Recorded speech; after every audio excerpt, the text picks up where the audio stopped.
Right now we're on brooklynstation.com, but definitely catch King and Queen Radio while you're at it.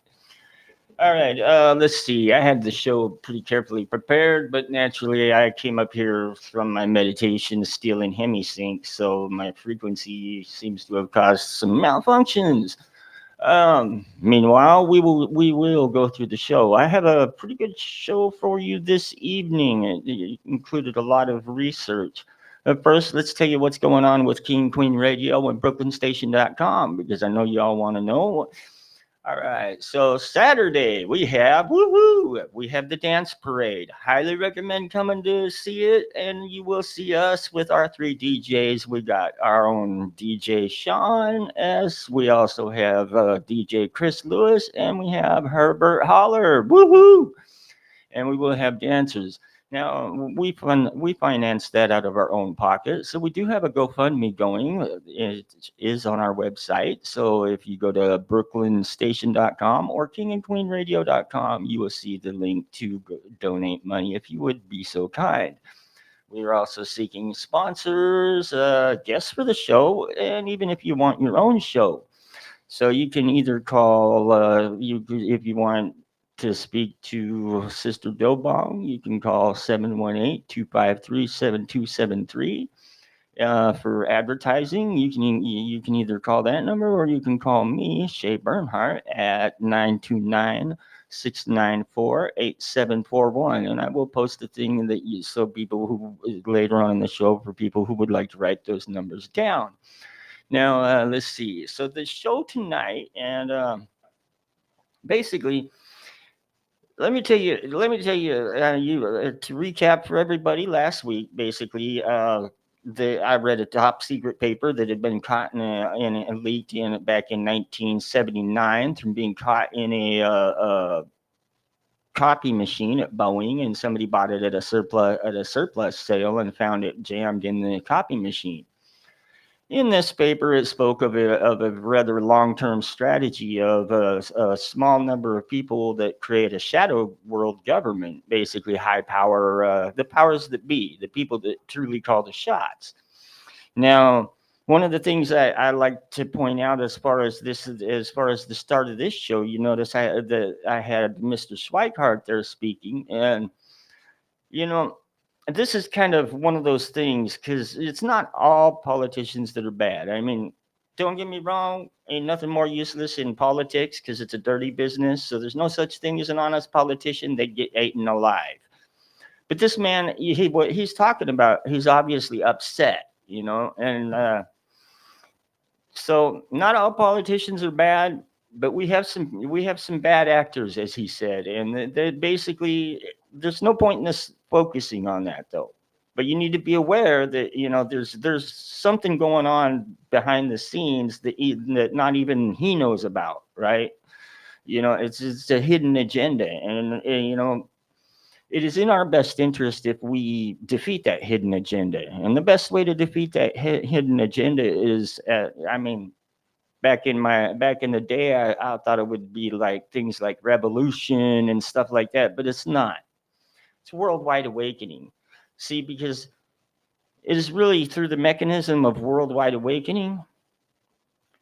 That's the only thing that will save us from nuclear annihilation at this point. You can see in the news that they're pushing for it, and that's not necessarily people like Mr.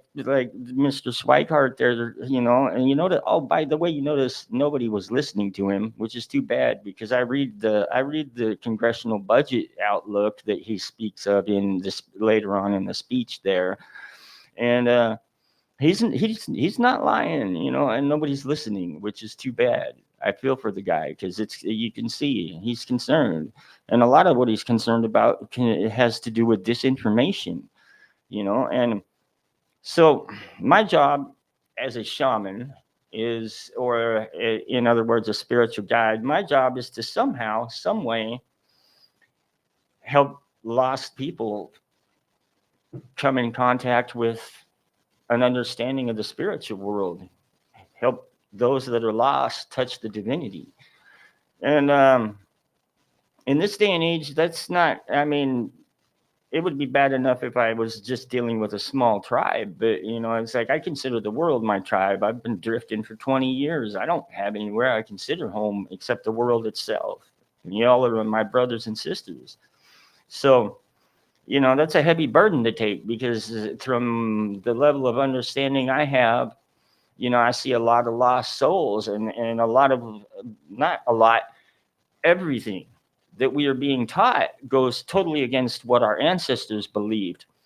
Now, here in a second, I'm gonna play some music and and try to make sure I finish fixing whatever ghosts are tinkling around in my system. And what I want you to contemplate is the fact that, and I will show you this too, because this is very interesting. The fact that in the official scientific and archaeological world, you cannot get away with trying to say anything's over 5,000 years old. Basically, it's starting to kind of change, but still in the official circles, once you say something, you find that there's some type of thing like civilization beyond Sumer, you begin to be considered a pseudoscientist, and that's basically the equivalent of career suicide. So, I mean, think on that, because I mean, it's like what I wonder, and it's like one of the things I'm gonna be doing over the next couple days, or the next couple episodes here, is I'm gonna walk you through 43,000 years of human history that we know about in detail. History of civilization, where Sumer came from. You can't look it up on the net.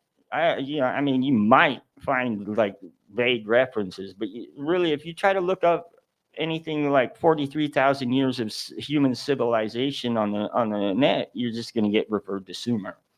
But Sumer came from somewhere, and that was an empire called Arata originally. It it is kind of spread. I mean, it seems to centralize basically in northern Ukraine, um, part of Russia, and from there they spread out. I have a map I'll show you here shortly once I sit down and really get into discussing this civilization. But this civilization was actually very sophisticated, and they had a place called Shunun, which is significantly larger and probably older than Stonehenge. It's very, very old, and it's very sophisticated, and it has a lot of petroglyphs that they wrote in there. It was nicknamed the library. And I can't really remember where I read it. I think it was during my studies of Egypt and the Isis Osiris cult and the mysteries that I came across a thing where somebody asked the scribe why they used clay tablets, stone, and lead sheets to write stuff down. And what the scribe said really stuck with me, because he said, "So it can't be changed." And it makes me wonder, and even then during the Egyptian Empire, there seems to be a concern about history, basically their writings being changed and altered. Um, it's going to get real mysterious and there's going to be and you got to kind of have an open mind, because what our ancestors believed 43,000 years ago is it goes very hand in hand with some science used by the CIA in their attempts at psychic warfare, called the Gateway / Stargate program, which we will discuss that a little bit, but that's a lot of information too. So we're going to go into that on another episode. What we're going to discuss on this episode is simply how far back our actual knowledge of civilization goes, and what they believed, and the lifestyle they lived as compared to what we have been taught. Because as a shaman, I have a responsibility to guide, and right now it's like there's not like a lot of guidance is based on what we've all been indoctrinated, programmed to believe. And you know um that concerns me. I'm a lot like, as that speech at the start of it, I'm a lot like that. I spend a lot of my time frustrated. That's not for me. because I don't feel the void in me anymore. You know, I have an understanding of my spirituality and my connection to the divine. But a lot of people are misled in a lot of different ways that prevents them from being able to connect, and they feel that void. I know, I've been there. You know, and it's like, and so the idea here is to, I can't tell anybody what their truth is, what their reality is. All I can do is present what I have learned in my research, and I'm very well credited. I have a master's degree level of education, a lifetime of scholarship and searching, and 20 years of wandering and with an open mind and learning from everybody I could. I hitchhiked cross country in 2013, so you know, it's like I've talked to a lot of people. I've listened to a lot of people, and the listening is the more important part. I've got the self confidence to believe in myself and my understanding, but I've also got the humility to learn from other people and their understanding, and that's an important part. Um, so I'm gonna go over here and kick on some music and work out the rest of the show real quick because I seem to be haunted electrically, and I think it's because I've been working on meditation geared towards out of body experiences and using hemisync, which we'll discuss briefly on this episode and then in depth on another episode. But basically. Um, yeah, I'd practice a pretty intense type of meditation. So I came out of that right before I come up here, and then the whole point of it is to raise your body frequency, which causes a lot of wonky things to happen. So with that, I'm gonna go over and kick on some music.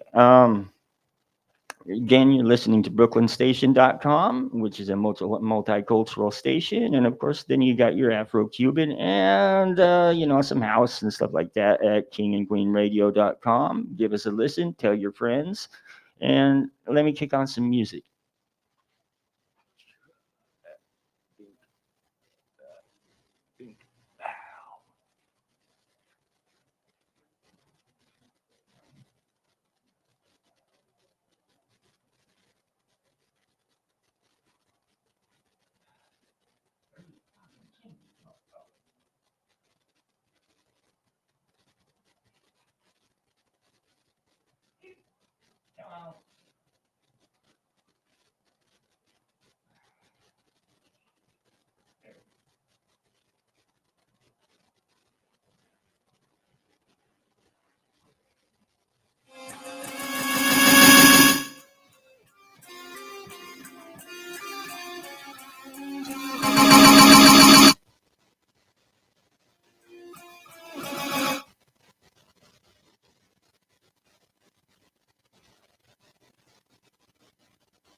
Sudosi budosi naranjanasi samsara maya pariyajitesi samsara swapanam chajamohat nidram najanma mrityor trisat svarupi Sudosi budosi naranjanasi samsara maya pariyajitesi samsara swapanam chajamohat nidram najanma mrityor trisat svarupi Sudosi budosi naranjanasi samsara maya pariyajitesi samsara swapanam chajamohat nidram najanma mrityor trisat svarupi Sudosi budosi naranjanasi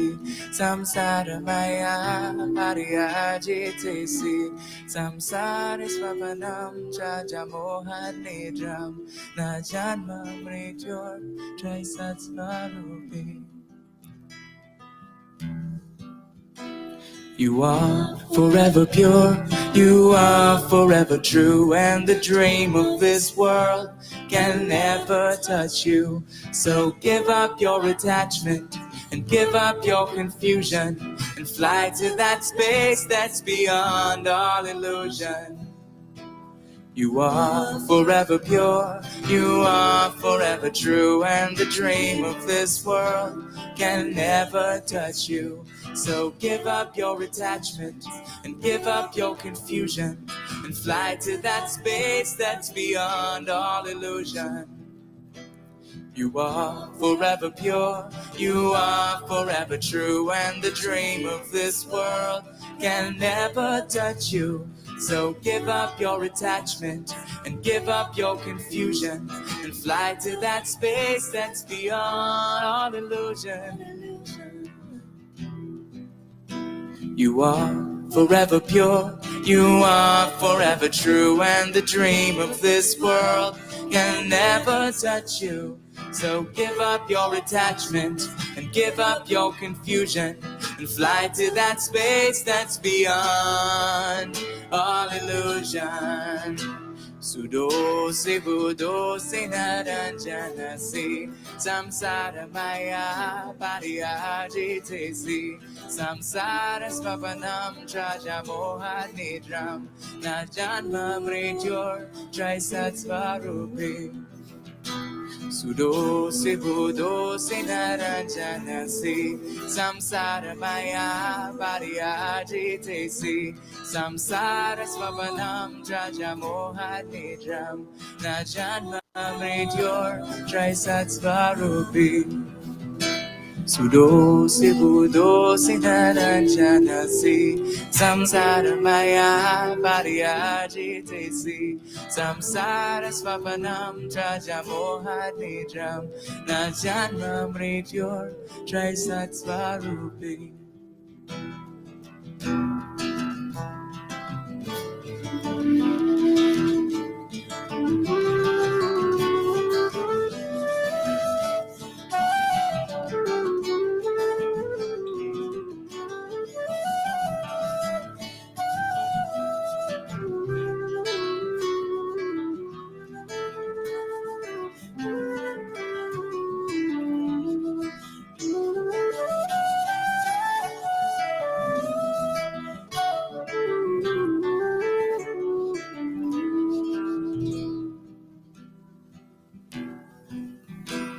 You are forever pure, you are forever true, and the dream of this world can never touch you. So give up your attachment and give up your confusion and fly to that space that's beyond all illusion. You are forever pure, you are forever true, and the dream of this world can never touch you. So give up your attachment and give up your confusion and fly to that space that's beyond all illusion. You are forever pure, you are forever true, and the dream of this world can never touch you. So give up your attachment and give up your confusion and fly to that space that's beyond all illusion. Sudo se budo se naranjana se samsara maya pariyajite se samsara swapanam jaja moha nidram na janma mrityur trisatsva rupi. Sudo se budo se naranjana se samsara maya pariyajite se samsara swapanam chaja moha nidram na janma mrityur trisatsva rupi. Sudo se budo se naranjana se samsara maya pariyajite se samsara swapanam chaja moha nidram na janma mrityur trisatsva rupi.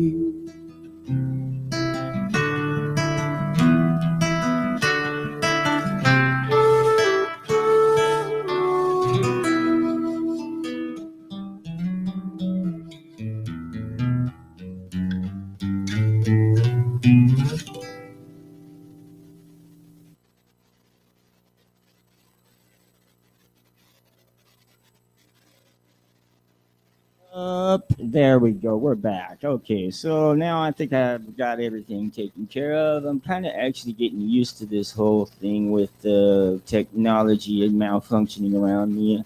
Seems to have something to do with like the meditation I've been doing lately. It's called hemisync, which basically is uses binaural sound to sync your brain, both halves of your brain.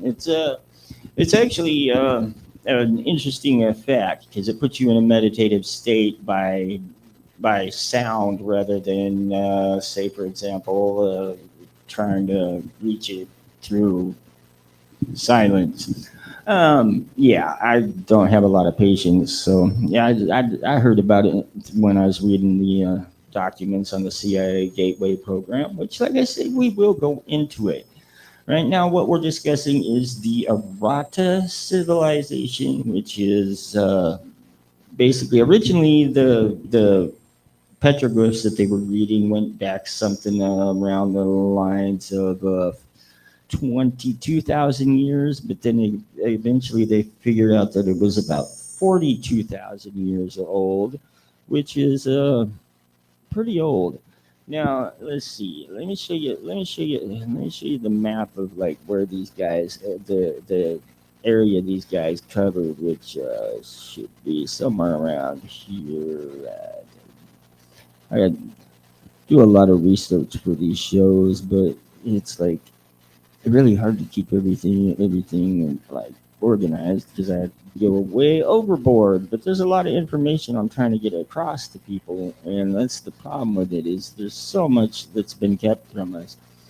Um, let's see. That's the first thing I want to show you guys is all right. I'm still sharing my screen. Yeah, good deal. All right, so let's take a look here. We're going to do a Google search on the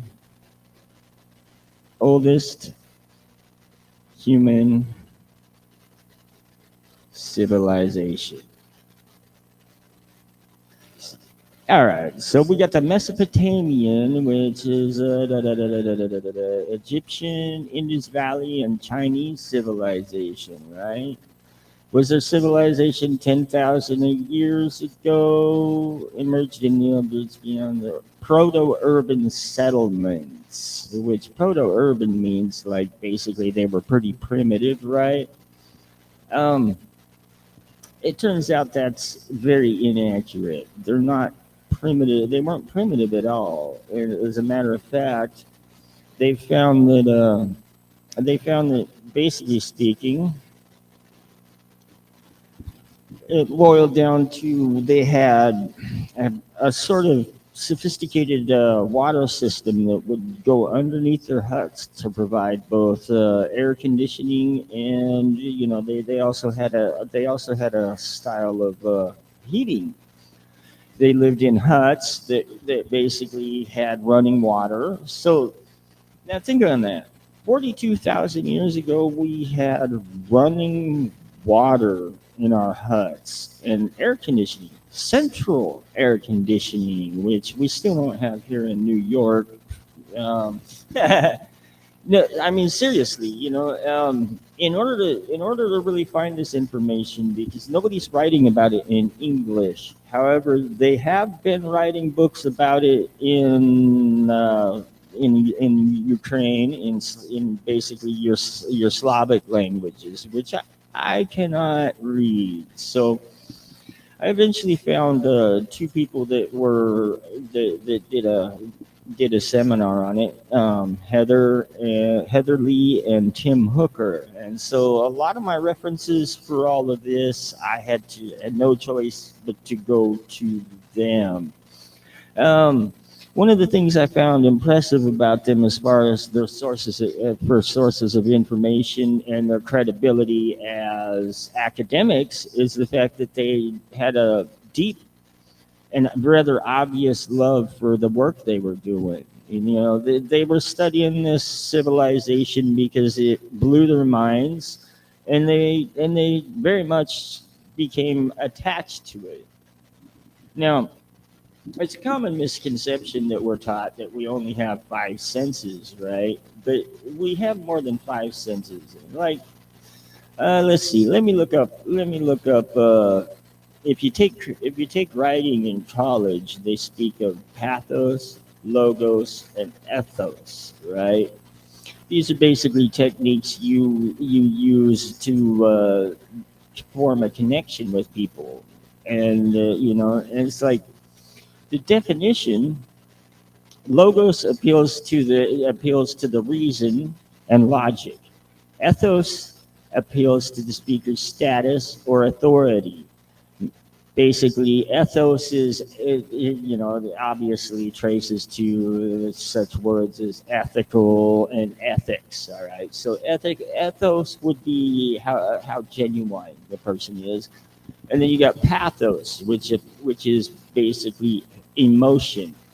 So these the Greeks spoke of them as a way to connect with an audience and such, but I mean it's kind of a little bit more than that. Those are actually senses that we use to perceive the world around us and to connect to other people. You got logic is basically one of the filters that you can use as a means of interpretation that which you take in. So as I take in information, these are the basically the form the foundation of the filters that they go through.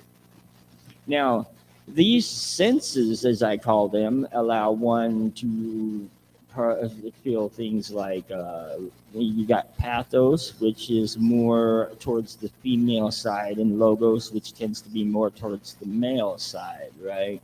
Ethos is just kind of in between, the integrity that a person, the genuineness that a person puts out. Now, each of these, can be considered basically a frequency of energy that a person puts out. So, let's take for example ethos, ethics. If somebody comes up and they're feeding you a ration of BS, you know it right away because that's the energy they're putting out. That's the ethos, and you have an ability to pick that up from people. And so when they say we only have five senses, it's kind of true, but it's kind of not, because there's other ways that we interact with the world besides those five senses, and there's also filters that we push everything all the data we take in through, which determines in the end how we end up interpreting that which we perceive, the data that we intake. Now, I speak of this because it's significant, because this is precisely along the lines of what the spiritual beliefs of the Errata and later the Tripilia and eventually the Sumerians. So basically, their spiritual beliefs of the Arata civilization was extremely sophisticated for being 42,000 years ago. This is one of the things they believed in. They didn't have male priests; they had female priests. Their library, where a lot of the petroglyphs and Proto-Sumerian writing predating Sumeria by several several thousand years, several millennia, predating the flood. As a matter of fact, in their records, they speak of the Black Sea flooding.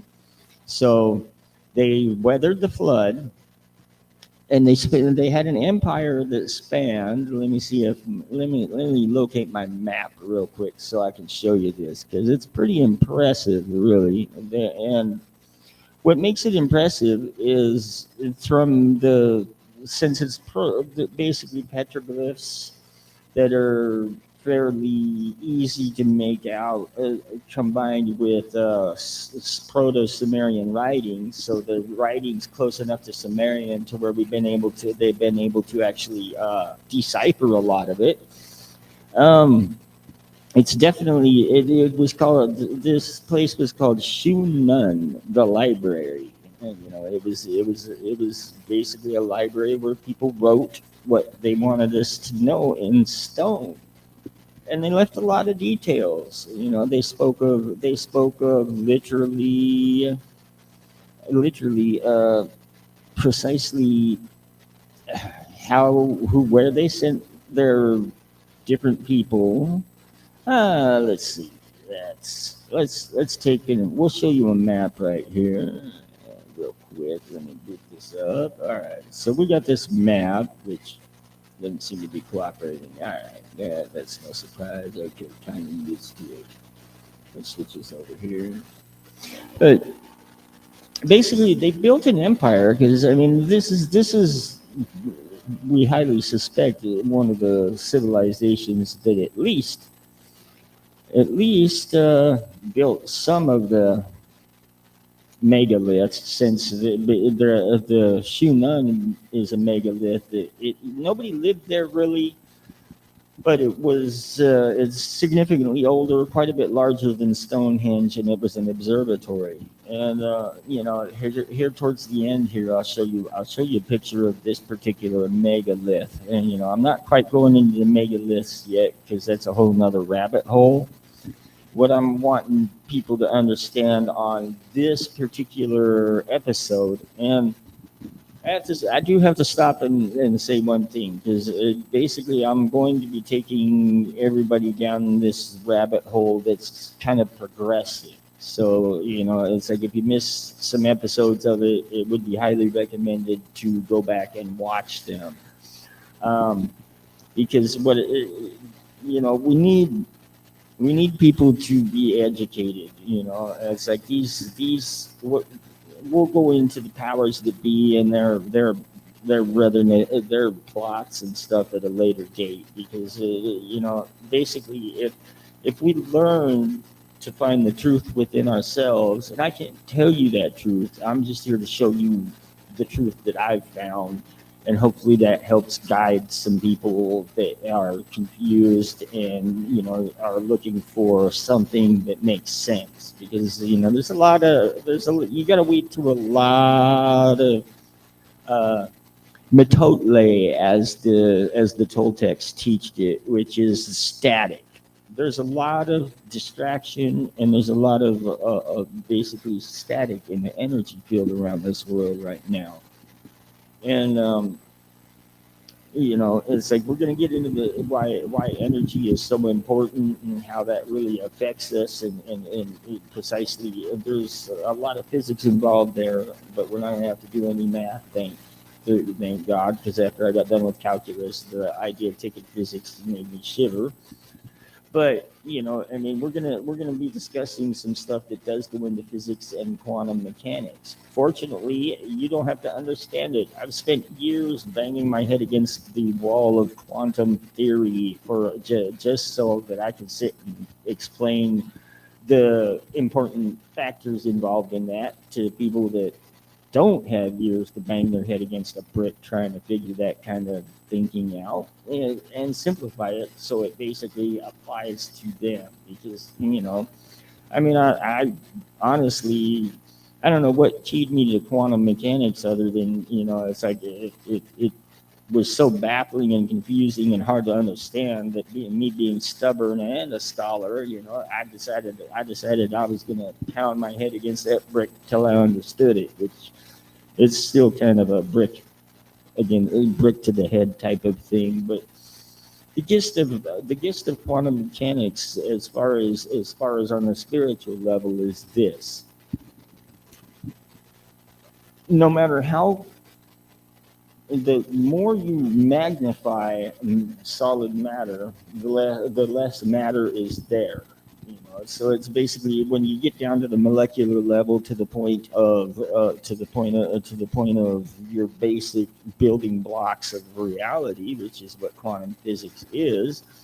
There That's going down into the smallest pieces of matter that we can perceive at this moment. And it's like the further you go in, the less solid matter becomes, until it's like eventually you get to the point where you realize that nothing in this world is solid. There's no such thing as solid matter. It doesn't exist, at least not scientifically speaking. Now, what precisely is it then, is the question, and that's basically what quantum physics and quantum mechanics is trying to explain. That's where you get the concept of dark matter. Now, see, the problem is that there's a point in time in history where they did that somehow. I mean, originally, when you went in to learn the mysteries, what they taught you was not only what, I hate this word too. I loathe this word, but I'm just going to say it. Forgive me, all those people that are involved in learning the mysteries, but magic. All right, that's basically what we were eventually taught to call it. It's not magic. It's just science we don't understand yet. But here's the interesting thing, because in 42,000 years ago in Errata, they built an empire that, you see this right here. This empire literally went like that. So it's basically an empire that covered South America, North America, parts of Africa, China, most of Europe, most of the Ukraine, most of Russia, and they sent. I mean, Sumer is where these guys come from. It's like the Vedic beliefs stem from here. All of human civilization stems from this civilization. Now, it's basically the astounding thing about it is that this civilization did not have adversarial words. They had no weapons other than for hunting. They had no words to describe war, jealousy, anger, greed, hate. They didn't have that in their society. And see, this is where I face a challenge in educating people, as far as my journey goes, is that everybody believes that we are naturally violent people.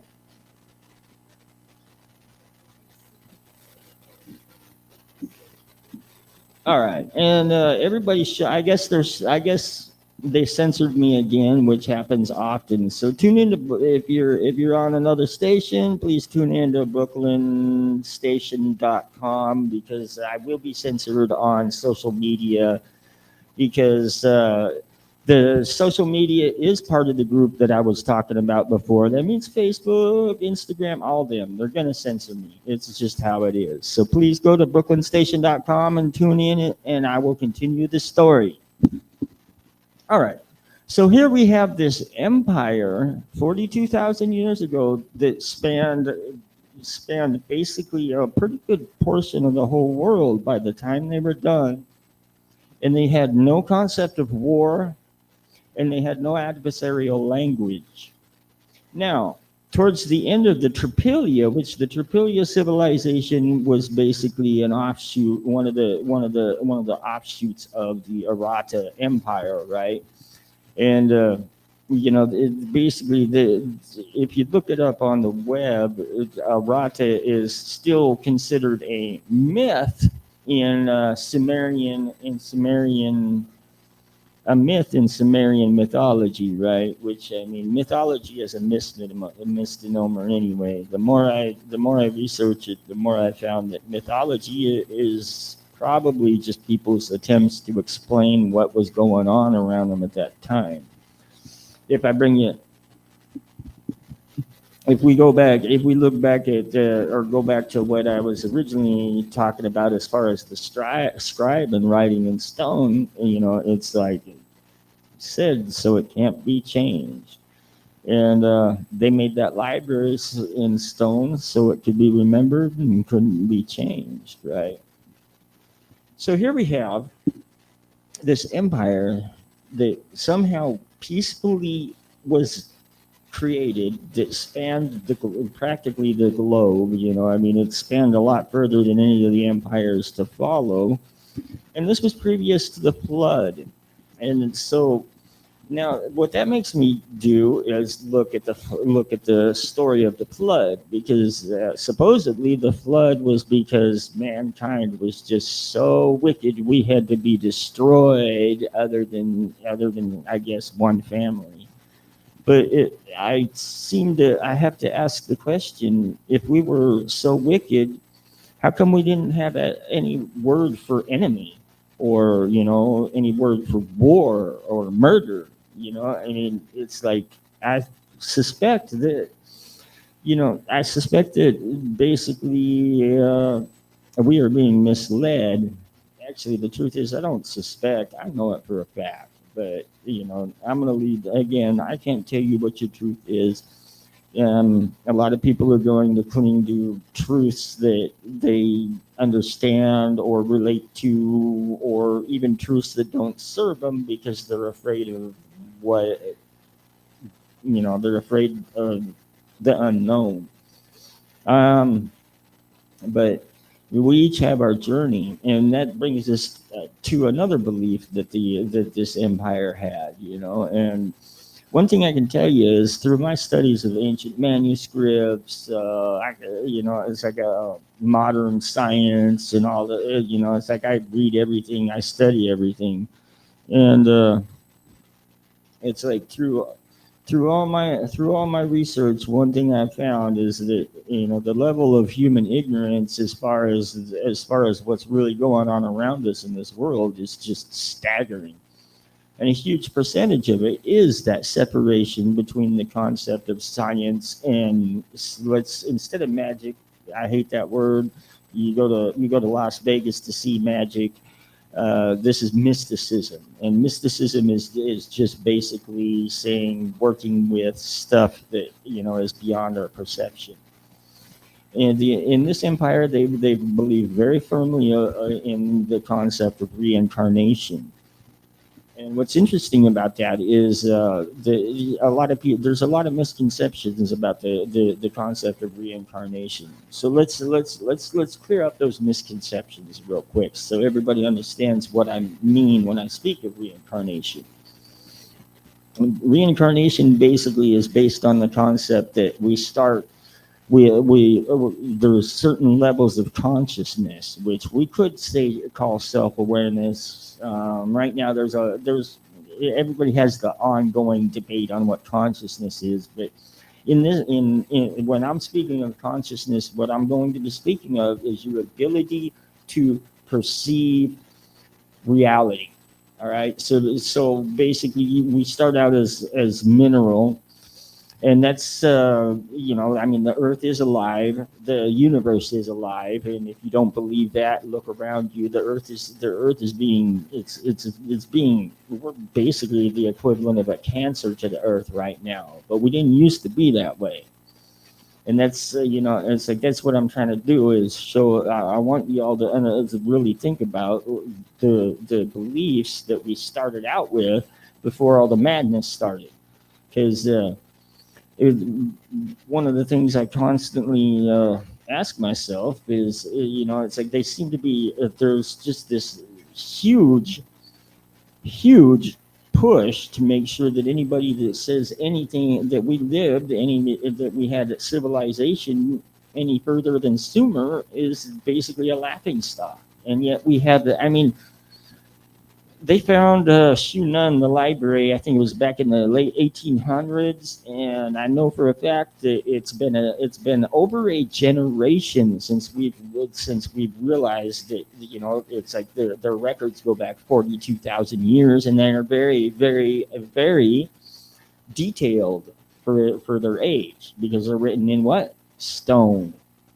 All right. So over a generation, we've known this, or it's been known. We haven't known it. You can't, I could only find one English source for information that actually was honest. And, I tried to actually get a hold of the Tim and Lee Hooker to get them on the show, but I don't know where they went. I can't find them. They seem to be, I guess I don't know.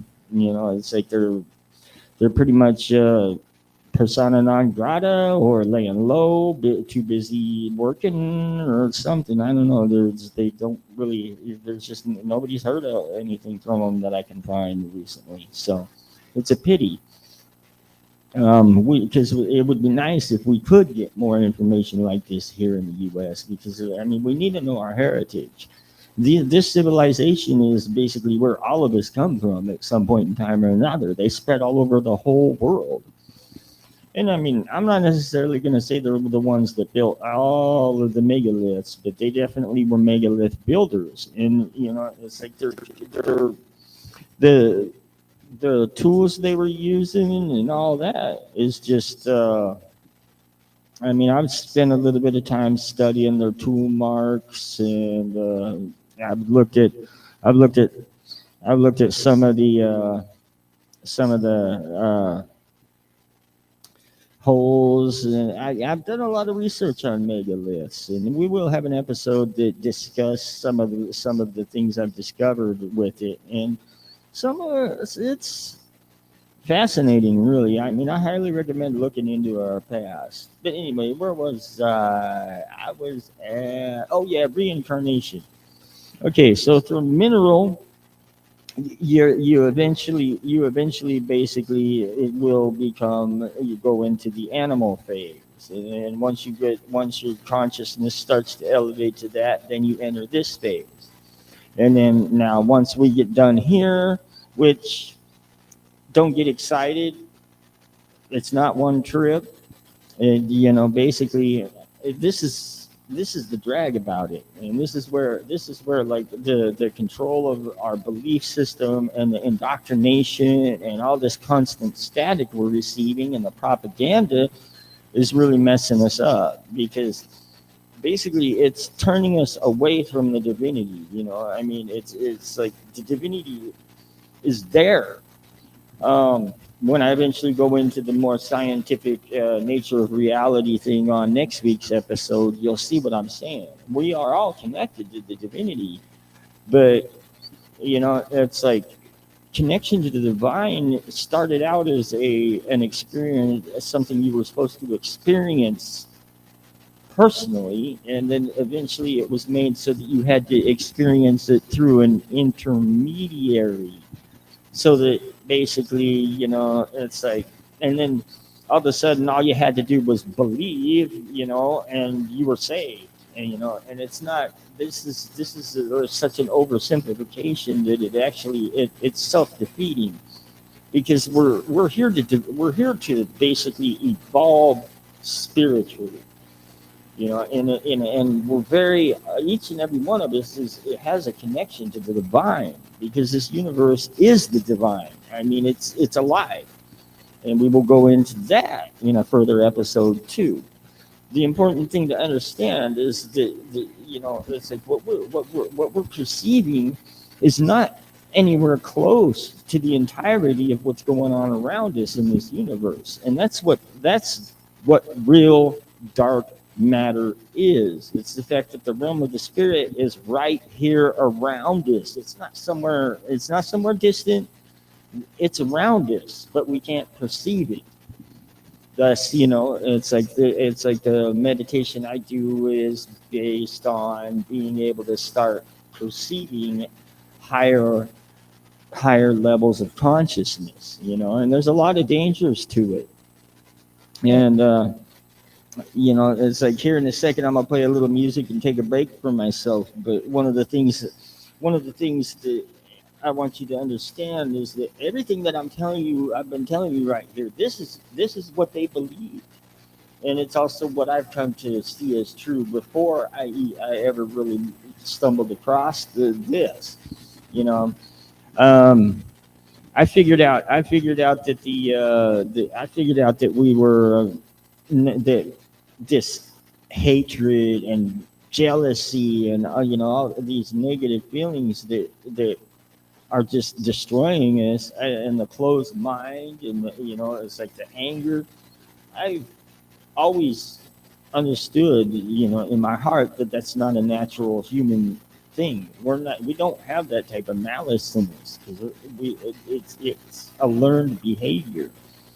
And that's what makes that paper I read last week, coupled with the fact that we seem to have a huge chunk of our history that's deliberately being kept from us, that actually offers scientifically proven and spiritually stuff that spiritually resonates with you, and we don't know it's being kept from us, and it's a terrible thing.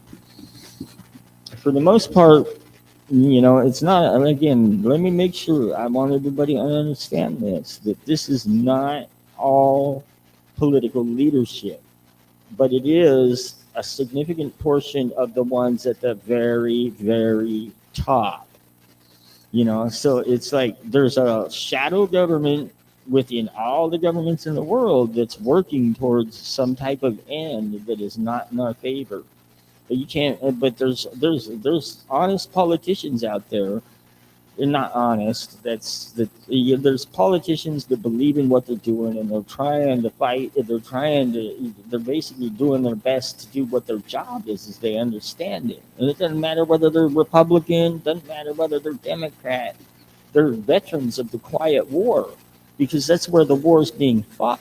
It's a political war, and those that are trying to somehow do their job are up against people that have all the resources in the world to use against them, and those resources give them an amount of leverage when they decide they want something done, that it's hard for anybody else to match.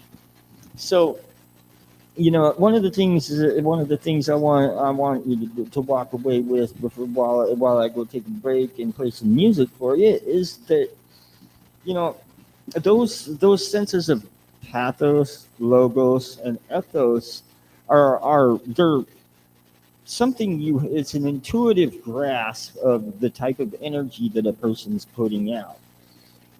So it's like when you see like last week I showed a clip of one of our fine presidents laughing about invading Iraq and looking for weapons of mass destruction at a huge seminar of basically the world's broadcasting community, and they're laughing. Okay, now compare that to the video the video clip that started this show, where this guy's talking, and he's obviously he's very concerned. He's not acting. He's very concerned. He's speaking even though that nobody's listening, and he goes there every week and does that. And I highly recommend Representative Schweikart. He's a little salty. I don't agree with all of the man's stances, but what he has to say about our economy is of critical importance, and I highly recommend that you go and listen to what he has to say, because I've been through economics. I know very well what he's saying. I've read, what he's talking about. I know very well, and he's not lying. And it's something that here in America, if you're going to vote, you need to look at the congressional budget, because it's like everybody in Congress walked out rather than listened to him, and he's talking about something that boils down to the upcoming collapse of our entire economy, and it's coming sooner than you think, and it's designed that way, and that's the irritating thing. So you see me signing just like him. I'm frustrated because it's like it's really ensconced in the U.S. culture to generally avoid unpleasant truths for some odd reason. And I mean, I've been guilty of it myself, but it's like we got some unpleasant truths coming up that we cannot turn away from, and we cannot avoid addressing. And the economical situation is one of them. But the other situation is the first one, the one he was talking about in this clip, which is the fact that there's a world psychological war going on, and we're all on the front line. Disinformation is being spread out on the net so far and so fast that it's like you can't even find the truth anymore. It doesn't exist. Not on the net. You have to go dig in, and you have to know where to dig. Which I'm hoping by the time I get well into this series, I'll be able to show you guys how to weed through. One thing that helps immensely, of course, is those sense of pathos, logos, and ethos. Because I mean, let's face it, folks. Y'all know it. The truth resonates with its own. It has its own resonation. You can recognize the truth from what, like a mile away. Let's see. So, basically, these next two tunes I'm gonna play for you. There were improvised jams with somebody from Egypt, somebody was from Spain, and another guy from the United Kingdom, and we had a guy from Russia and a guy from Poland. All right, and we were doing real time improvised jams. So it's like some of these are supposedly enemy countries, but in my firm opinion is that the only enemy the human race have is anybody that would say that we have enemies. Because it's like we're all in this together.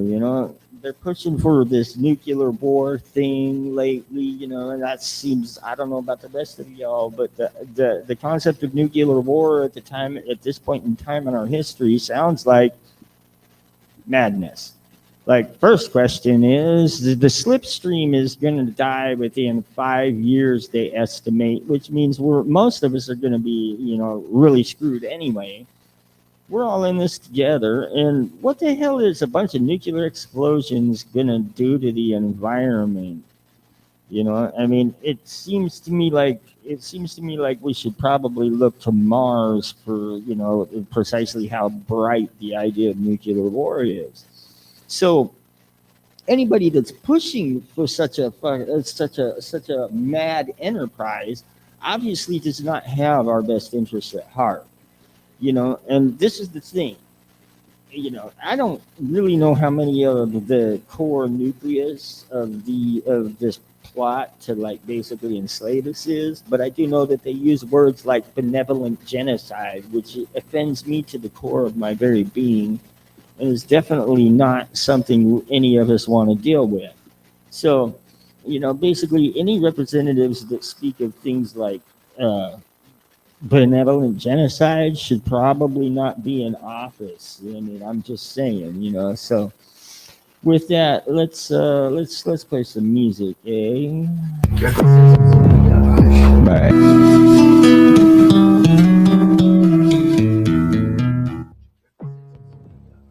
By defending the system that's killing them. By defending the system that's killing them. By defending the system that's killing them. So high, but motors on, never everyone's John, and everyone's strong, and everyone's strong to take your money, to take your soul. They can't. You need to your blessings, cause you're advising me Right. to advise. Determining Blessings system and is you're training. advising. Right. Determining system is training. Playing the game, I don't want to Right. sound Determining insane. system is training.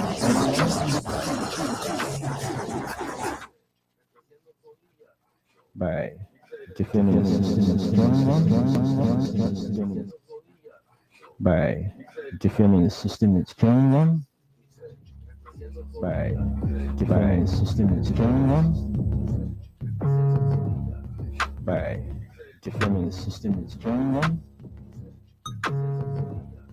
by defining the system it's training on, So high, but mode is on. If everyone's drawn, and everyone's drawn, and everyone's drawn to take your money, to take your soul, they can't advise. You need to check your blessings, cause you're advising me to advise. Blessings and you're advising.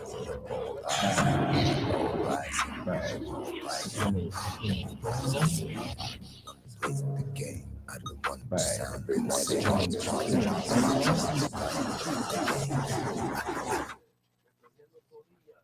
by defining the system it's training on.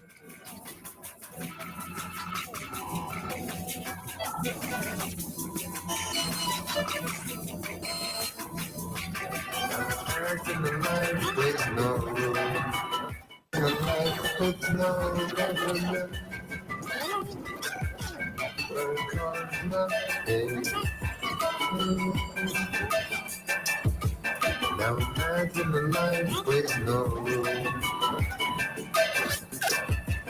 Now imagine a life with no government.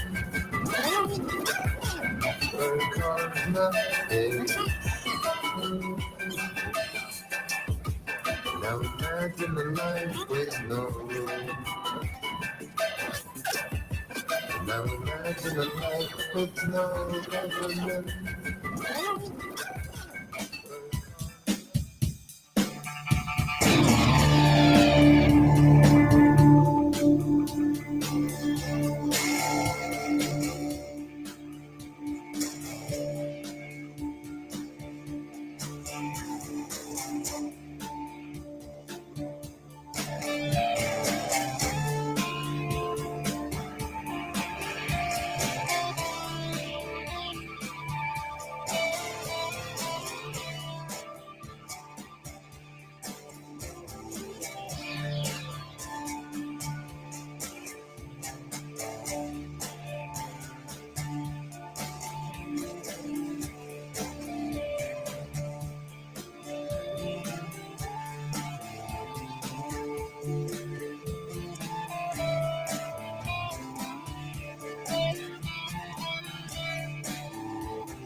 All right. Everybody there? Let's see. Let me get this screen sharing out here so I can see.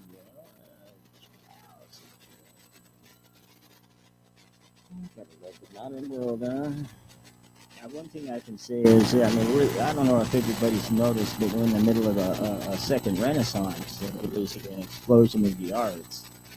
And the reason for that is, of course, that our technology in this day and age has made it so that basically some of the barriers that would normally prevent people from becoming artists and musicians and creators that used to stand in the way have now been defeated. So that basically, I mean, anybody who wants to, I mean, even if you can use AI to do creation. And there's a lot of debate on that, which I don't really have a dog in that race, other than the fact that and the bottom line is that I think the more people that learn to express themselves creatively, the better, because it uses the imagination, which is kind of what separates us from our previous animal existence. All right, so we were talking about the progression of consciousness. What it boils down to in my research is the fact that consciousness is basically something that has a lot to do with our ability to perceive. So, like when we pass away from here, from the way I hear it, it's death. Death is a lot easier than life. But I also have kind of come across the phenomena with the study of the ancient civilizations, because up to a certain point, a lot of the spiritual practices of these early civilizations were geared towards basically very much towards communing with the divinity, and actually elevating themselves up so that they could perceive these other worlds. And that's basically the point that the Arvata civilization was at the height of its empire. they would all gather together. And I found this kind of interesting in that basically the priests were women, and they'd all kick back and they'd do some amanita muscaria mushrooms and smoke some marijuana, and they'd perform these ceremonies in these observatories at specific periods of time. It is standard time. I mean, it turns out that something like, I believe, 70 to 80% of the symbols that we use in our in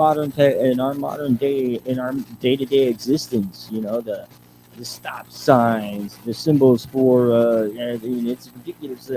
Most of the symbols we use came from this civilization, and it's actually quite stunning because it's like we supposedly we didn't know about the civilization, but we did, and we have, and it's just been kept quiet, which makes me wonder what is it they're so afraid of. And I highly suspect that it's the spiritual practices they're afraid of. And the fact of the matter is that I'm gonna end this show. It's gonna be about an 8 minute sequence because it's like rather than boggle the explanation, I'm gonna let Heather Lee Hooker, in her own words, explain basically their practices during like your winter equinox and your or your spring equinox and all that. I know on the winter equinox, I used to go and do fire walks every year, and that's right. Yes, I've done fire. I've walked on fire barefoot, several times. I actually, I miss doing it. I wish I had the ability to find a place where I could do that again. But it's like there's not a lot of places you can go to walk on fire. There's places, but it's like that's a small number of people that are like that have that level of spiritual centering, I guess you would say. I find firewalks on the winter equinox to be very electrifying, elevating. It's like I've never felt any pain walking on fire, surprisingly enough. And as a matter of fact, it's like I don't know. The last one we were at, we had some video footage of this big face coming out of the fire, and I wish I had the pictures to show you because I mean it's like when it starts out, the pile of wood for the fire is about like that tall, and it's something like 10 to 15 feet across each way. I think about 15 feet, about 4.5 to 5 feet tall pile of wood that burns down into the coals, and then you spread them out and go walking. Of course, there's the preparation beforehand, and all that. And needless to say, that particular practice, of course, harkens back to an earlier time in civilization. Yes, yeah. So basically, let me get this set up because I just barely got I got the video somewhere around here. Let's see, right there. There we go. Maybe not. I bet you I put it in my folder. There we go. Sweet. I organized it. As you see, I basically haven't seemed to have had any more problems with electronics, which I'm like very grateful for. Yeah, so I'm gonna play one more song for you, and then we're gonna go into that. And I'll end the show and let you go because basically once Heather Lee gets done with her speech, which I mean, it's something that you should. I highly recommend people take the time to think about because it's like in order to undo the damage that's being done by things like propaganda and the media and the disinformation and the deliberate burning of anything that went against the status quo and the agenda of the powers that be throughout at least 2,000 years that I can trace. Accurate information is hard to find, and the only way to combat disinformation is with the truth, and the truth resonates with its own frequency. And I'm hoping that there's people that maybe sharing my truth with them will help them discover their own truth. Because we got hard times coming, folks. Everybody knows that. You can sense it, you can feel it, and the more you learn, the more you connect with the divinity, the less arguments you have with other people, because you begin to be able to see the energy waves that connect all of us. That's called basically considered the waking of the third eye. But we used to have that ability. You'll notice Ed, when we get into the science behind underneath the underlying the construction of the megaliths, basically each and every one of them has two. I conjecture three, and a lot of your archaeologists actually, they if they could be off the record, nobody would like tell anybody they said it. Most of them would agree. Um, Basically, your megaliths tend to be, as far as sonic capabilities, they're very well tuned, like perfectly tuned acoustical spaces. So they're made in order to basically interact with sound perfectly, which means basically, if you get into the physics of sound, you got your different reflecting surfaces, what that does to the sound when it reflects in different angles. Not only that, but you have your overtone series, which is the physics of how the sound is made, and the frequency that the sine wave is at, and all that. We're going to get into detail on that shortly on the episode after this upcoming one. This upcoming one is going to be all about breaking down the science of the nature of reality as our government secret CIA programs have come to understand it. Because why not go to them for the information since it's there? And plus they have access to science that scientific spending money we ain't got. So this is as good a place as any. With all the world's resources at their disposal, the science that they go to is definitely one you want to look at, right? Because it's got plenty of funding. So this song I'm gonna play is a little bit. It's kind of a punk rock song. It's a little bit fast. It was one that I call it making, because it was a time when I was dealing with some issues that I had from the basically I started. There was a point in time where it's like I had these voices that I heard in my head that were always putting me down, putting me down, putting me down. And eventually it got to the point where I had planned my suicide, but then I got distracted and I did something else. And what I did was I went into recovery, and at the time, and I worked the 12 steps, which are remarkably excellent for this is reaching an understanding of yourself. And so I did that, and it's like I got rid of a lot of I got rid of a lot of self-limiting beliefs that were basically, it turned out these beliefs had been ensconced in me, and became my foundational beliefs when I was between the ages of like 5 and 10. And it's like they weren't really based on any fact. They were, for the most part, based on things people had told me that I decided to believe that were true about myself. And it's like, it's a good example of the power of the word, because it's like whoever came up with the whole sticks and stones may break my bones, but words may never hurt me. I'll take the sticks and stones, Holmes, because it's like I can heal from those, and be on about my business. But the words, man, the words almost killed me. You know, and it's like I went through and I rooted those voices out, and right after that, I wrote this song. And it's like this song is basically, you know, the you can almost hear the voices in it, and those voices are what I heard in my head for a while, and it liked to drove me crazy. But the way I was able to put these demons to rest was by going within myself and looking at who I was and what I believed, and taking erroneous beliefs out and replacing them with some principles that people much wiser than I had taught me throughout my journeys. Because you can't just rip out a core belief and leave nothing a void.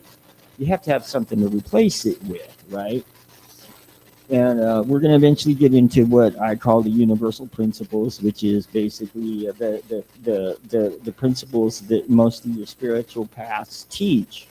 Because I mean, there's a lot of common ground behind the principles of functioning amongst each other and getting along with each other that all your spiritual paths teach them, and they use just different words and different concepts. These universal truths tend to carry a certain resonance and a certain frequency with them, basically, or karma, as some people would say. And you know, what comes around goes around. There's all kinds of there's many different ways to describe it, as there are cultures to describe it, you know, and it tends to be that way with everything, because you know, your culture has a tendency to dictate a lot of how one basically in their younger years, how they build their own self-image. And we'll get a little bit more into that a few episodes down the road, because that gets pretty deep too. And the first thing I want to do is basically give you the foundation of what our beliefs were 42,000 years ago, and then I'm going to slowly take you up through what changed, you know, why it changed, how it changed, and the ultimate goal is to if people feel that these pieces of information resonate with them, that maybe it will give them a means of finding their own truth within themselves as well. Now there's a gospel that's considered it was left out of Canaan, although it should have personally, I think it should have been included in the Bible, but it did go really against a lot against what the other four books said. Well, maybe not the book of John, but the book of John we'll go into at another time. In the book of Judas, one of the things Jesus told Judas in private, according to these writings, which were found, I believe this was either, I think it was Qumran, maybe the Dead Sea Scrolls. Hard to remember. I do so much research that it's like I can't keep track, and AI just doesn't work for me for keeping track of my research either. So sometimes I'm kind of inaccurate about precisely where I learned, but you know, I'll do my best to provide a bibliography and a list of recommended reading and where I gather my information and stuff and put it up, because there's a lot of good information that I've gleaned from a lot of good sources, and I dig deep. And you know, it's like I don't accept the official story, because the official story is always BS.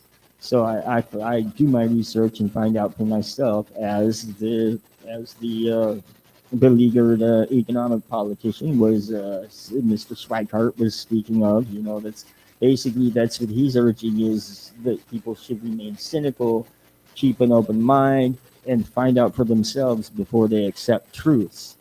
The reason why I'm going over this is because, you see, right now we got a generation coming of age that has spent their entire life being bombarded by this media 24/7, and there's been a psychological war going. So it's like they're stuck in a situation where they basically, you got propaganda saying one thing, you got marketing saying another, then you got specific groups of, as the show started, you got specific groups of AI operated farms that just feed disinformation everywhere to everything.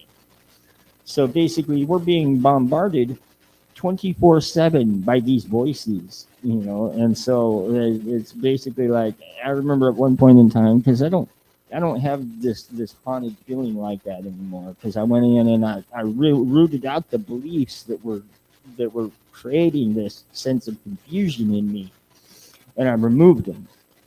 But I had, thanks to some people that spent the time to try to hammer me into me, what I needed, what I needed to know at the time, and Steve Harris, brother, I love you, aho. And by the way, Steve Harris was he actually worked at a prison I did some time in, and was in a program that I went to, and he spent a lot of time, trying to get me to see some things. And a lot of what I am today, I owe to that investment that somebody in a prison system put in me. And I grew up without any mentorship for a long time. So I only had myself to learn from. So that was a really impressive thing, and it's like what that man taught me gave me at the time. At the time I scoffed. Yeah, what's this crap? But I've found throughout the years, and this is part of what opened my mind, is some of the most profound experiences of my life I almost missed because I thought they would be lame.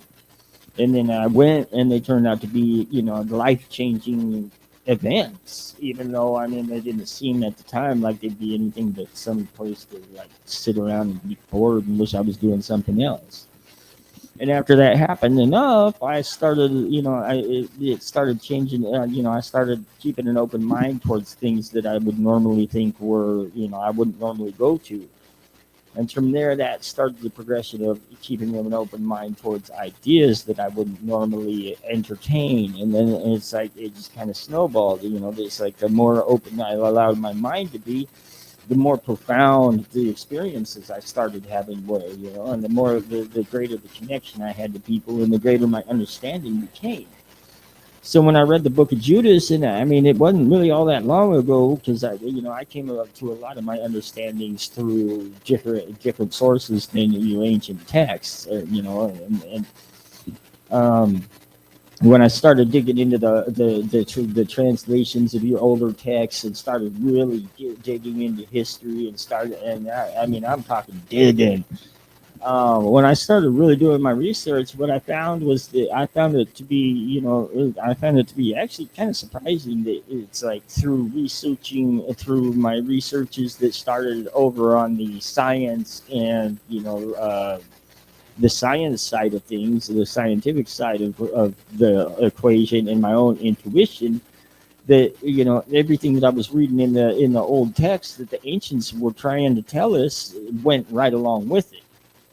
And so when I read the book of Judas, the Gospel of Judas, that was one of those spiritual experiences I hope nobody ever has to have, because it was one of those things where I'm reading it and I'm jumping up going, no way, because it was so, it what Jesus told Judas when he was talking to him went so hand in hand with what I had already come to understand through sources of what's going on today, through modern contemporary sources of information.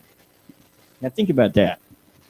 I'm looking at sources of current events, politics, and science, and this is going hand in hand with something Jesus supposedly said to Judas 2,000 years ago. All right, and it's like there's a couple times I jumped up going, no way, this is too intense, and had to pace for a while and put it down.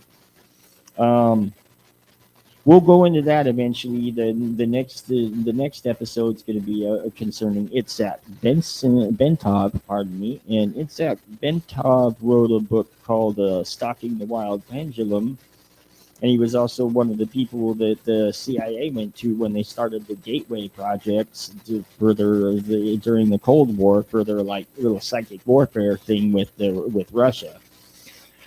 So that'll be an interesting episode. You'll definitely want to see it. So I'm gonna play this song for you.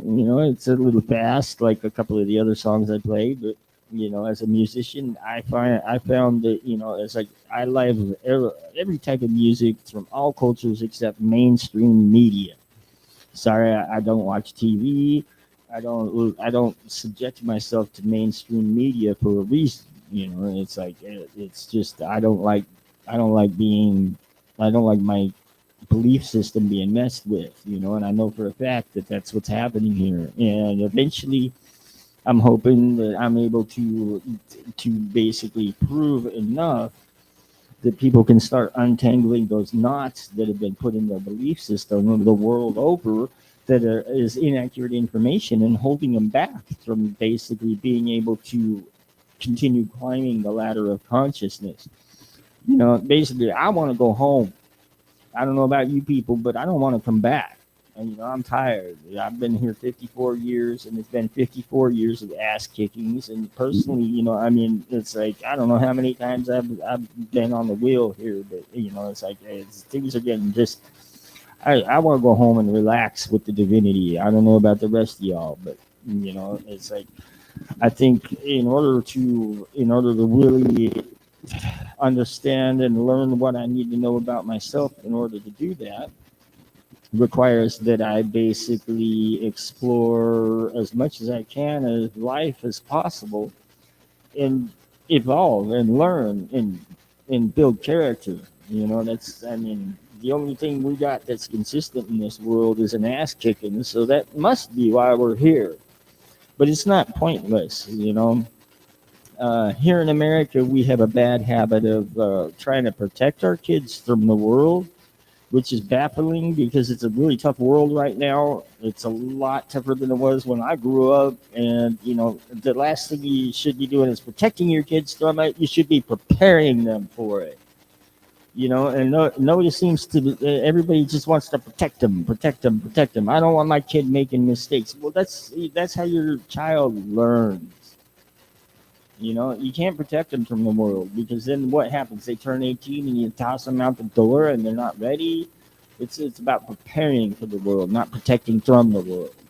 This right now we got a lot of challenges coming up, and I look around and it's like people haven't been prepared, and it's like if we're not ready, I don't know if we're gonna make it. And it's not that far in the future, not that far at all. We have hard times coming. We got a lot of problems we got to deal with, and so long as we deal with it as individuals and argue about things that are really irrelevant, we're not going to make it. We're facing extinction level problems right now. This is a make or break us as a species. If we can't hold together, and I can and will eventually show you a large number of prophecies from very many, very, very, very many cultures that warn of this period of time right here, and they all pretty much say the same thing. If we don't pull it together, we're screwed. And I want to see us pull it together. And it's not really that hard. All you got to do basically is follow Jesus's teachings. And according to the book of Judas, what Jesus said was not that the only way to reach the divinity was through me. Quite the opposite. He said, you must look within yourself for the kingdom of heaven. For if you look outside yourself, you will surely be lost. The kingdom of heaven resides within each and every individual. And that resonates with truth for me.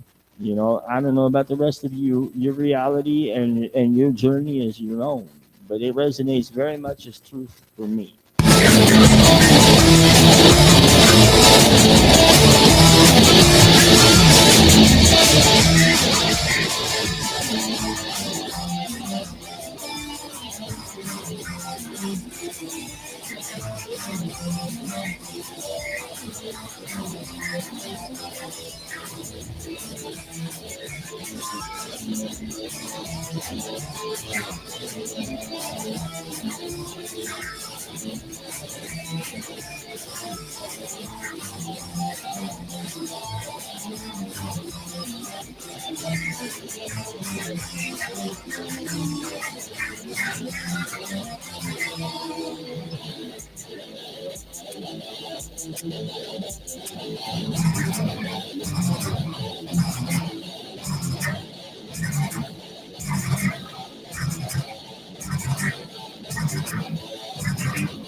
All right, probably startled you there a little bit. My bad. Let's see. So as I say, I'm gonna leave you, and rather than botching the explanation of the spirituality of this civilization, I'm gonna show you a clip. It's about 8 minutes long, and it's Heather Lee Hooker, off of the channel Megalithomania, and basically, I was gonna paraphrase and all that, but it's like.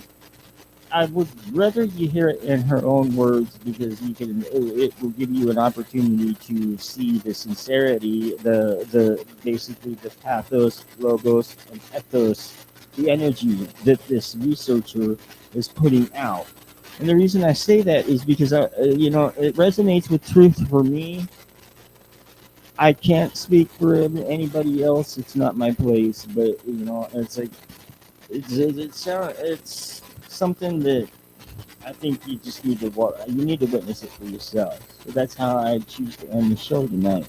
So enjoy. I'm gonna be sitting here the whole time watching with you because it's like I've watched this particular section several times, trying to come up with a good summary and paraphrase for it. But there's a lot of information covered here, and it's. I think you'll see what I mean when you get to watch this. 'Cause, this is it's staggering. Well, first of all, where is Ukraine? Some of you might be thinking. Head north of the sea. Anything to do with the earthly world is symbolized by man, mammoths, horses, deer, anything that's. All right, so this is what I'm talking about as far as the ladder of consciousness. Now, I beg to differ as far as there's this misnomer that a lot of archaeologists do, and that's because of the civilization and their beliefs when the concept of the duality in reality came out. That would be the good versus evil, God versus the devil. The white and the black, the yin and the yang, and that's it. They didn't really have a concept of the duality. So if you don't have a concept of the duality, the netherworld really becomes meaningless. However, if you believe in the ladder of consciousness, which you can see the ladder of consciousness right there, which is also a DNA strand. If you believe in the ladder of consciousness, then these pictographs of serpents, fish, and animals that people are misnomering as the netherworld. What this actually is it's called that is where basically the ladder of consciousness begins. Because consciousness is, you start basically as a baby, and you keep on coming back to the wheel and back to the wheel until we realize that it's like we don't have to be here. We got drugged down here by some kind of politics that went on, something that went on long ago, about apparently 5,000 years ago, that messed everything up. But before that, and it's like this is basically where it becomes, what I'm trying to show becomes extremely important, because basically what it boils down to is that we lost sight of a lot of what our ancestors believed. And I mean, you start really digging into what our ancestors believed, and it's like it's very much in sync with modern science, and that's kind of where the whole argument between science and mysticism and all that. I mean, once they separated those two, it became, it's like since then it seems like everything we've learned has been, we've taken steps back, not forward. And that's what I'm trying to show here as far as it goes, is that, it's like things have like dramatically been altered, and if you remember my speech on, or my what I was talking about the last episode, is one of the things we find is that, I mean, one of the things they spoke of course, was destroying and rewriting history, and then getting it so people believe that history, right? And I mean, you can easily see that in what, and you look around, you can easily see that, it's like somewhere along the lines they decided that the history is wrong. And it's like, I believe that's why eventually they had to destroy the library in Alexandria. Of course, they didn't actually destroy it, but I think if we raided the Vatican, we would find a amazing amount of information, basically, that has been hidden from us. And I mean, it's too bad, because it's like, we need guidance right now. We're facing a very challenging time, and it's really disturbing that it's like that people would basically keep that from us. Because I mean, I don't know. Like I say, what I'm gonna do is I'm gonna let the researchers on this speak in their own words, because it's like I don't think my words really do it as much justice, because it's like an important thing in academia is, of course, the legitimacy of those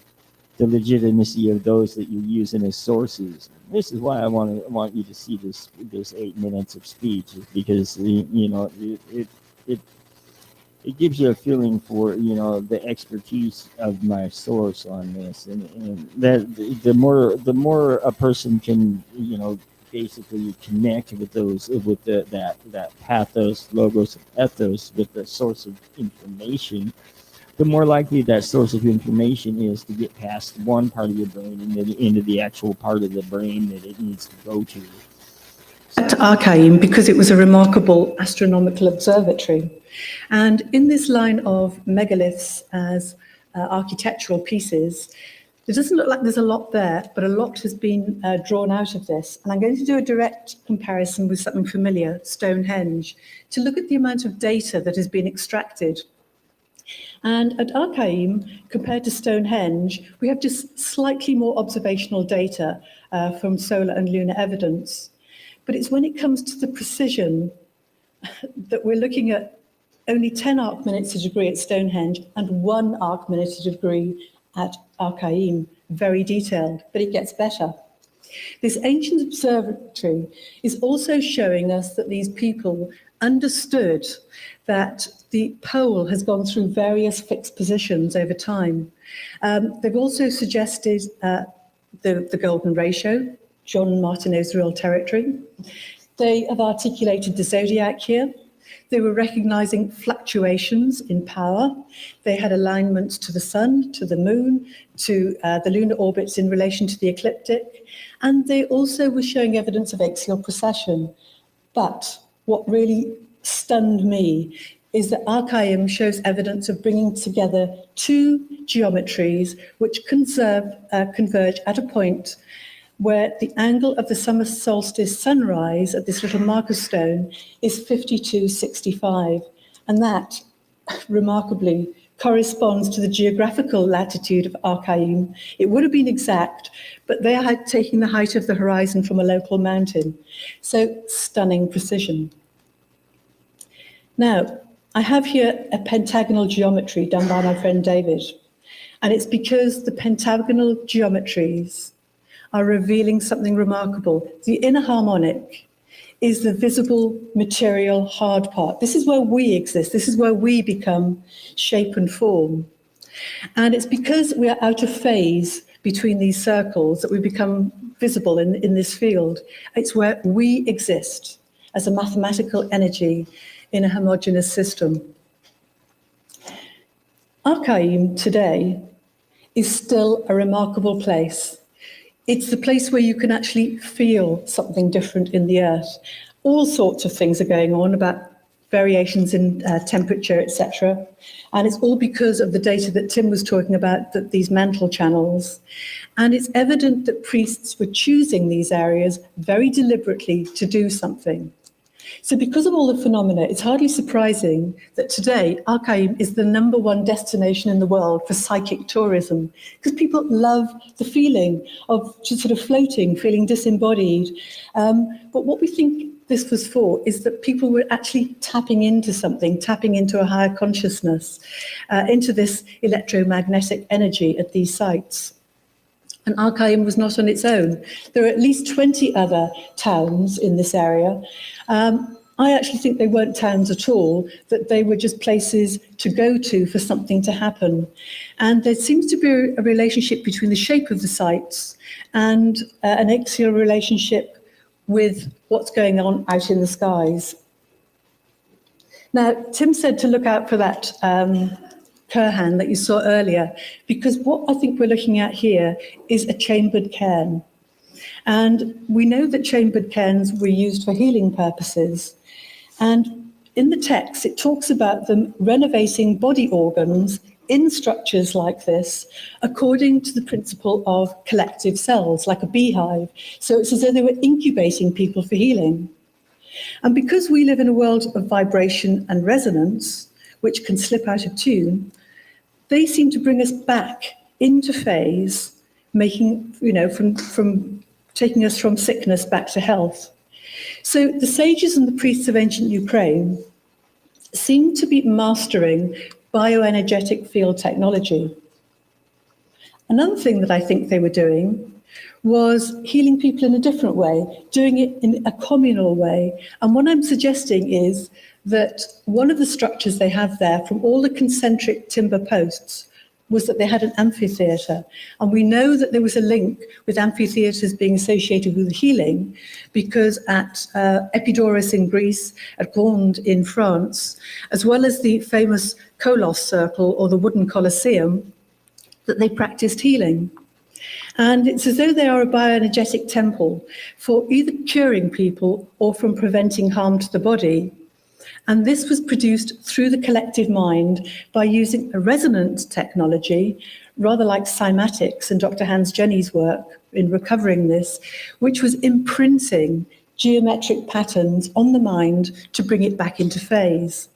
And anyone who knows the Gibson Amphitheatre in Los Angeles, I hope they will forgive me for overlaying this on the map of Arcane to show what I mean about an amphitheatre. So from what we've seen and what Tim was talking about earlier, there are definite links at one time in man's history to places that matters, geomantic forces that mattered, all to do with bringing in electrical energy to heal or to get to heaven in the cosmos. And this is what their dolmens were about as well. If you notice, they have a lovely aperture at the front. And I'm going to suggest, following on from what Chris was saying earlier, that this was acting in the same way as Newgrange. This quartz plug that filled a little hole at a particular time in the lunar cycle, this quartz, when the reverse energy came through it, would have glowed. And this was the signal for the penetration priest or consciousness priest to say, the site is ready, we start using it. This geologist is saying that they were operating like magnetrons, where they were doing these very short wavelength energies in a microwave form, so that people could change their consciousness in these places. And it seems as though the fractal nature of the field they were working was superimposing a memory that I call dark energy of the previous states of ancestors or gods. And hence the reason, because all of this energy gathers at the top, at the apex, you have the stone babbas on the top. Now, how did they do this? Well, lots and lots of ways are described. I will just take you through perhaps the less strange ones, which was to do with the matter, mind, and energy. It seems very invasive, but they actually trepanated the skull, drilling holes, taking sections out in order to heighten consciousness. They did the same with cranial deformation at birth in order to empower people. The other thing they did was to empower the seat of the soul, the psyche, to have the pranic energy rising through the channels to join with the universal mind. And here we have again this little cosmic creative principle on the goddesses. And they practiced Kundalini yoga, which Carl Jung said you should never do, it's extremely dangerous. But it's to empower the psyche. And it was thought that this was partially a vitality that resided in the body, in the squishy bits of the brain and the spine marrow, which is said to turn into a serpent at death. And indeed, the whole object of Kundalini yoga is to awaken the serpent, to cross through the consciousness centers, to meet over the top of the body. And we think that the Sahelnio Kurgan that Tim was showing you earlier is a consciousness-themed burial, where you get the two serpents meeting at the altar receiver and joining the pranic energies together. So what they were doing is actually voyaging into other worlds, which may seem strange, but it's no different, I would say, to a Victorian traveller who, when he went on a trip, would just prepare well, be ready to meet new people, keep a record of his journey, and then share it with people afterwards. This is not supernatural. This is simply a science or a process that we've only got the coattails of and don't quite understand. But what was evident is that there was real contact within this body sphere of the anthroposphere.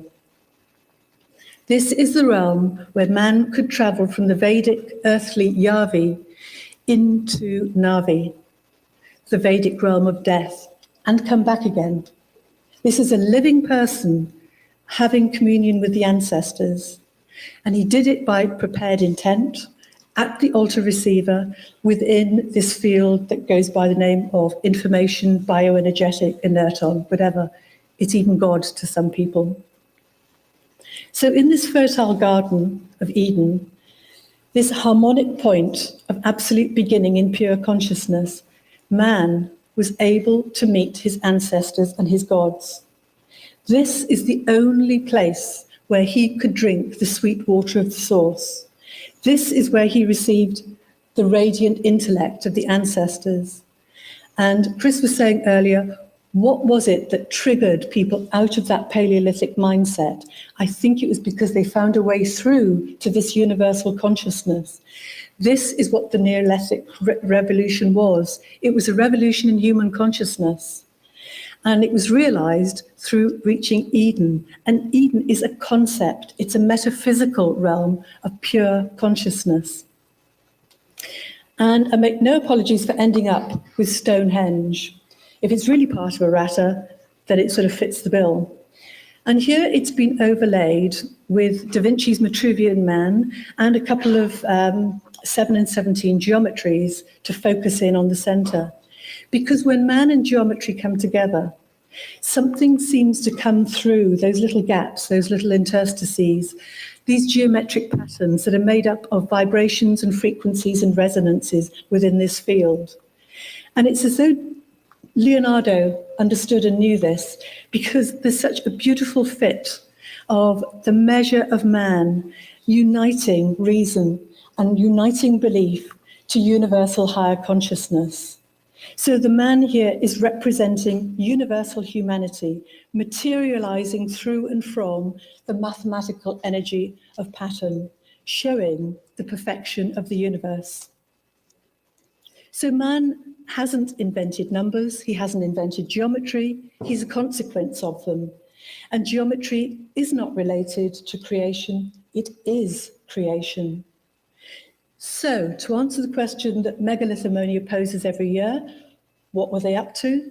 Well, they seem to have discovered a way of empowering the psyche, of achieving remarkable levels of superconsciousness by creating this cosmos or enclosure, congregating at a particular place on a particular date, coming together for the same reason, being prepared, and then sharing what they've learned with other people. And I think if we leave out the surgery, that pretty much amounts to a very good conference ethos. Ladies and gentlemen, thank you very much for listening.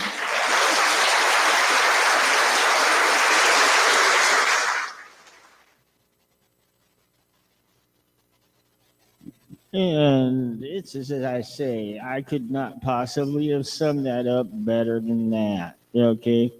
So, you notice one thing before I go. You notice that she mentioned several times there was some stuff in there that was definitely she spoke of as her opinion, but she also spoke several times throughout that those were the records that were left. That's what they were able to ascertain out of some of the Proto-Sumerian writing and the petroglyphs that were left in these megaliths. So basically that was what we believed before the flood.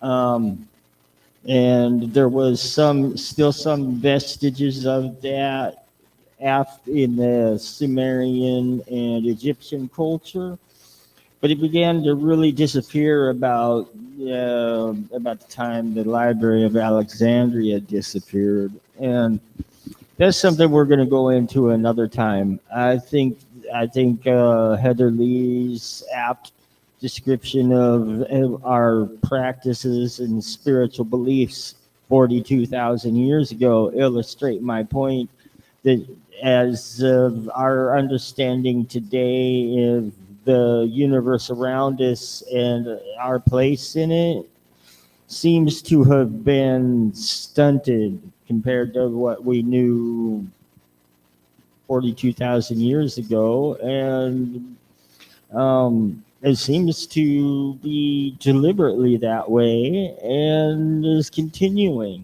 because this is the only source of information I could find in English on this. Although there is plenty in Ukrainian and there's some in Russian, but as far as English translation and the Western world's understanding of this civilization, it's a myth. So I know the ancients understood the realm of the spirit a lot better than we do today. And it's very critical that we regain some of that understanding going into the future because, there's hard times coming and it's like we're very divided. It's like that pathos, logos, and ethos energy that people used to share um, is gone. And, it's hard to find. We're all isolated in our own little world, and it's like we're bombarded by so much error that it's we're scrambled. We're out of sync. They basically next episode I'm going to take us from there 43,000 years ago and I'm going to take us up to now, or actually basically back in the 70s, and I'm going to show you basically what the CIA understood about this same topic that this lady was just talking about, because it turns out that our scientific understanding of the nature of reality is precisely what this civilization believed at this point, although that's not being made common knowledge, and that's the thing.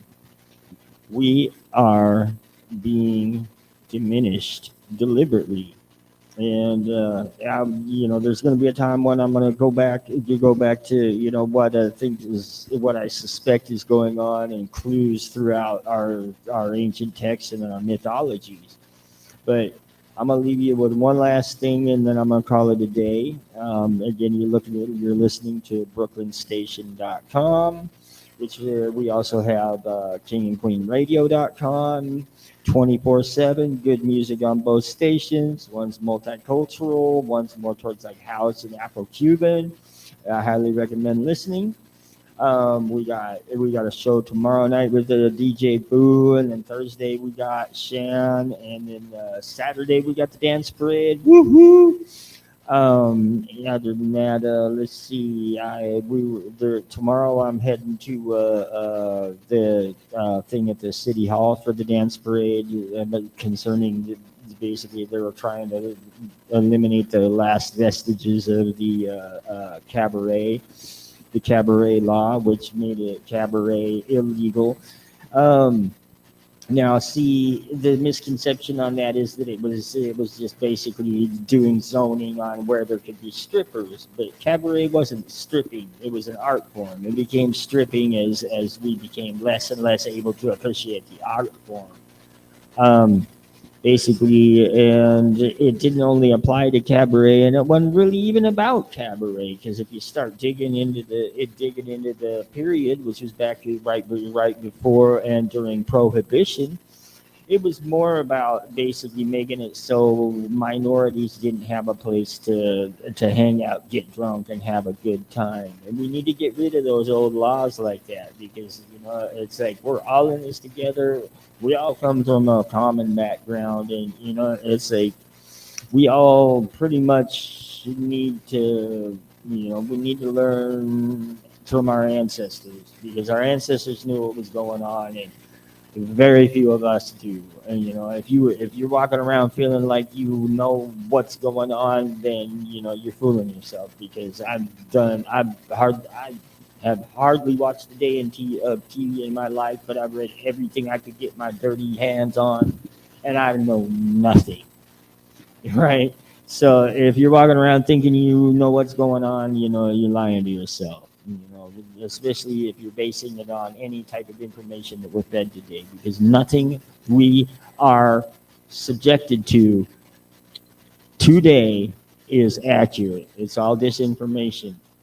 There is no truth to be found outside of yourself at this point in time in our society. The only way you're going to find any type of direction or any type of truth is if you seek within yourself.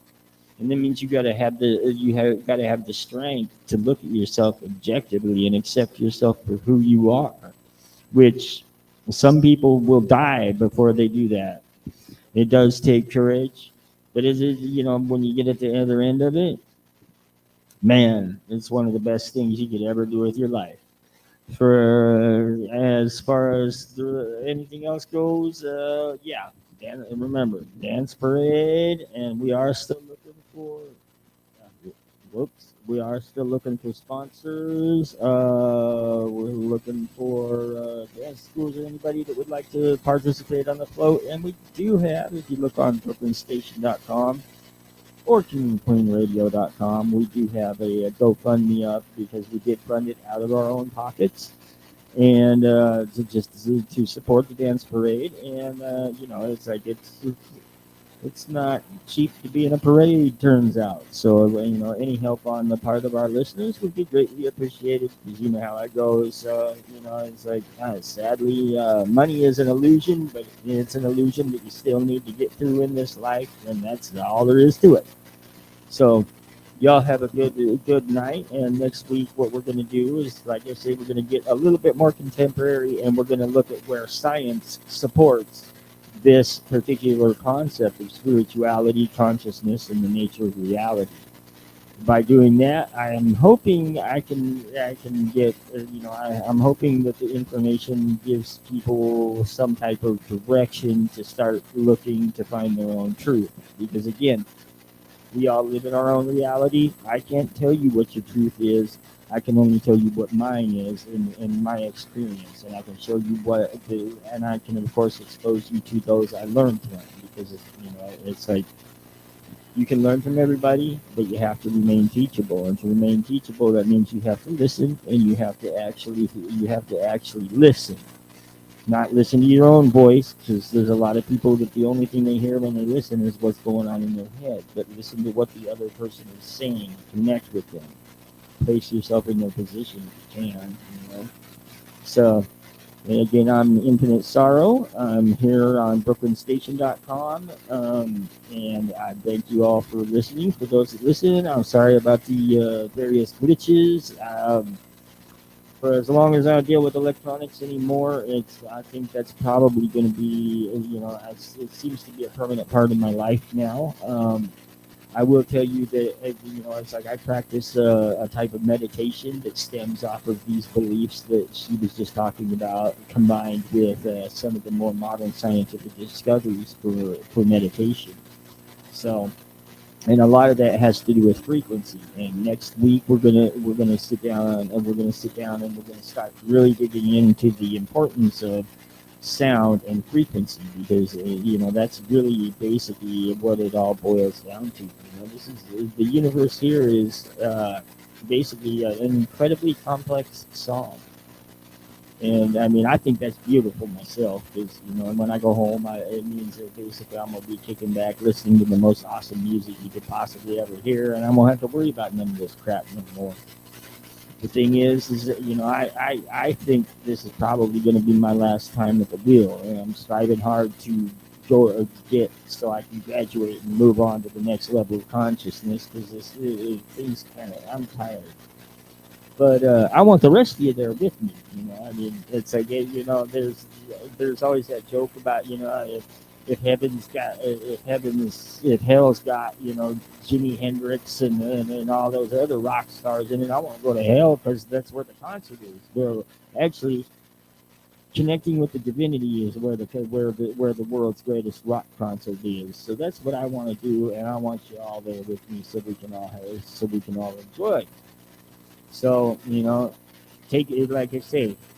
The teachers that taught me said, take what you need and throw away the rest. I kind of beg to differ. I said, take what you need and just set the rest on a shelf, because, you may need it and you may be able to use it later.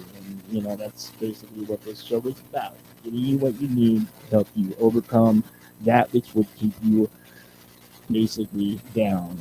We are here at Brooklyn Station LLC. We want to see everybody rise above that which would keep them down. Because we need that. Have a good night. Thank you for listening.